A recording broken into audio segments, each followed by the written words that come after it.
So, I guess things are coming out now about this Breonna Taylor shooting. The boyfriend just came out and said that Breonna Taylor did fire a gun at the cops. She wasn't sleeping. More stuff coming out about the Breonna Taylor case. She actually fired the gun at the cops. Boyfriend come out and said it. Breonna Taylor's name was on the warrant. And her address. Let's get that straight. She wasn't as innocent as everybody seems, or everybody seems she thinks she is, you know? She was a paramedic. Turns out she gave up paramedic years ago. Just like when Trayvon Martin was shot. They had to find a good picture. They put out this picture of him, of an innocent little boy, when in reality he was 6'2". He had like a 6-7 inch advantage on George Zimmerman. He was caught with burglary tools trying to break in somebody's house, and he took George Zimmerman's head and slammed it into a sidewalk because George Zimmerman was a security guard and stopped him. That's his job, you know, to protect the neighborhood. Oh, I gotta wait for this train now. Oh my god. So he took the security guard's head and slammed it into a sidewalk. I don't know about anybody out there watching, but if you take my head and slam it into a concrete sidewalk and try to grab my gun, I don't know about you, but I'm gonna pop your ass. That's just the way it is. I ain't gonna worry about the consequences later. That's gonna happen. That's gonna last for years and years and years.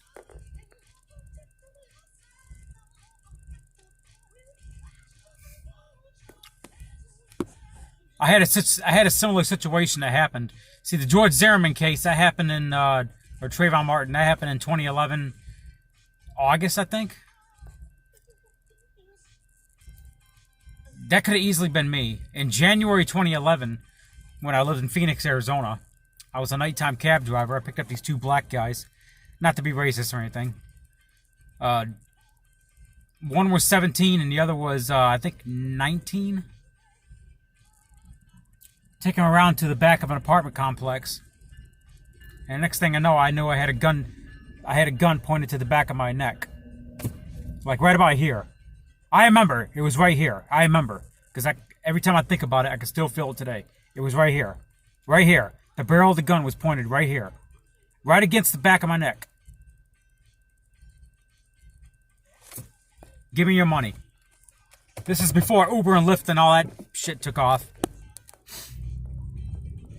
I was a nighttime cab driver in Phoenix, Arizona. January 2011. That was, you know, back when I was a liberal.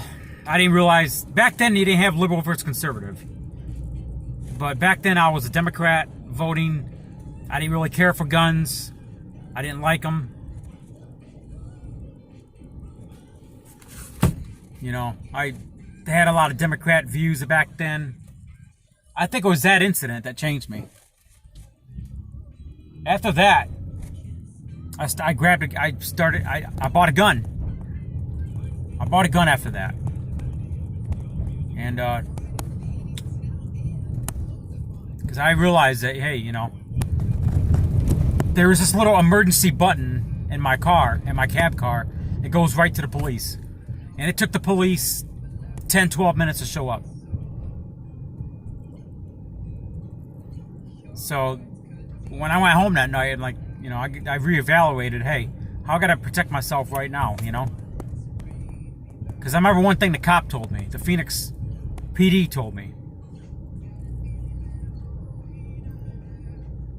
He told me,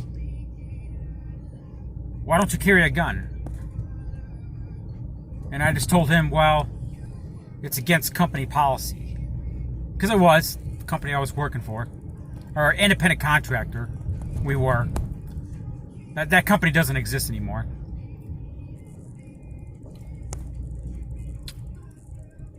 And that cop, when I told him, oh, it's against company policy, the cop looked at me and told me, fuck that, it's your life. And he actually told me, hey, we can't respond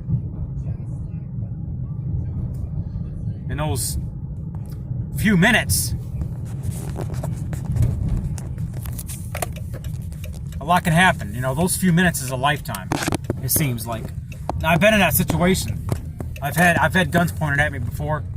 I've had guns pointed at me, knives pulled on me in the 3.5 years that I've was a nighttime cab driver in Phoenix, Arizona. I lived in Phoenix for about a decade, and I moved back to Michigan. I grew up in Michigan, but I moved to Phoenix in 2010. Lived there about a decade.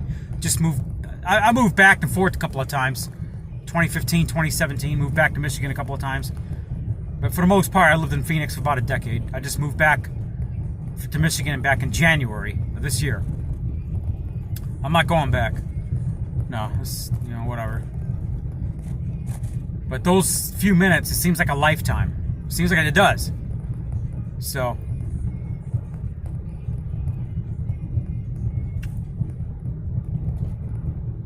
I've been in a couple situations in my life where I thought I was gonna die. It's a scary feeling. So the people that are watching me, especially these libtards that come up on my channel. I'm not saying all liberals are libtards. You got your liberals and you got your libtards. But anyway, for the left, or the people that come up in my channel and leave comments. You know, I always leave my comment section open. I got a question, you know. I got a question.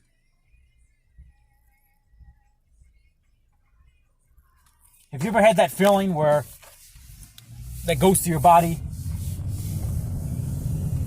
where you're not know if you're going to be alive the next minute? That kind of set of... I can't explain it. I can't explain the thought process. It is what it is. Your mind does weird things.